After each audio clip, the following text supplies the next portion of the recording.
Kidnapping, arbitrary detention at iba pa ang inihaing reklamo ni Davao City Acting Mayor Sebastian Baste Duterte laban kay Justice Secretary Jesus Crispin Remulla at iba pang opisyal ng gobyerno.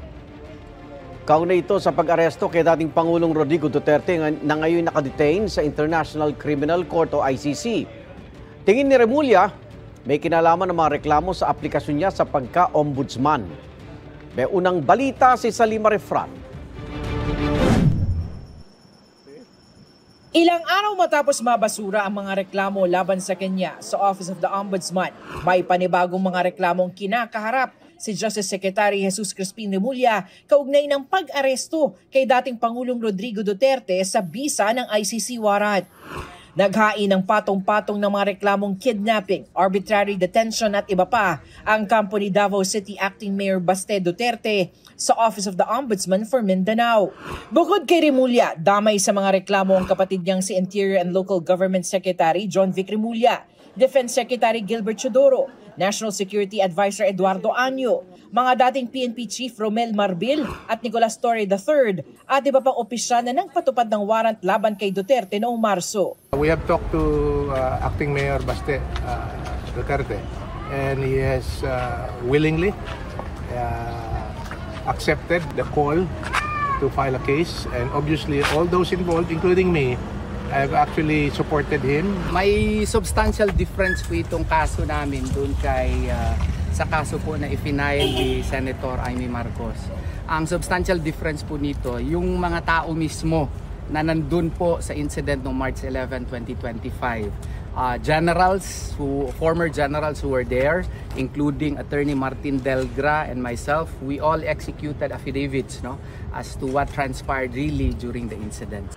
Naghain rin ng reklamong arbitrary detention laban kay Remulla at kay NBI Director Jaime Santiago si Attorney Ferdinand Topacio para sa pag-aresto kina Cassie Ong at Sheila Guo mula sa Indonesia noong Agosto 2024. Sinusubukan namin kunin ang pahayag ni Remulla at Santiago hinggil dito.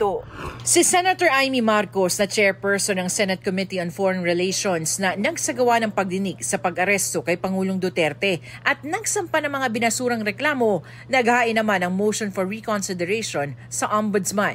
Hinihingi rin niya mag-inhibit si Acting Ombudsman Dante Vargas at ang panel of investigators dahil may kinikilingan umano. OIC ko na rin na dapat wag mong pakialaman dahil OIC your true colors.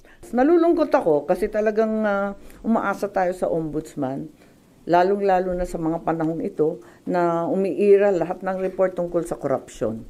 Dapat lang protektahan naman nila ang imahen at manatili ang dangal ng ombudsman. Mahiya naman silang lahat.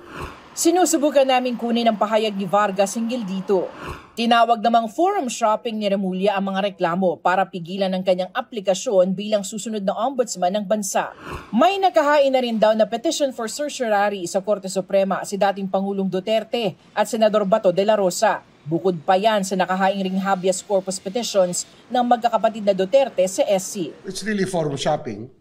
They want to make it impossible for the JBC to get the requirements that they have to submit. And ganun talaga yan. It's really an organized effort for them to shoot down my candidacy as ombudsman. Haharapin raw ni Remulla ang mga reklamo at umaasang makikita ng JBC ang totoo. Ito ang unang balita sa Salima Refran para sa GMA Integrated News. Sinisika pa naming kunan ng pahayag pang-opisyal na inireklamo ni Acting Mayor Duterte. Igan, mauna ka sa mga balita, mag-subscribe na sa GMA Integrated News sa YouTube para sa iba't ibang ulat sa ating bansa.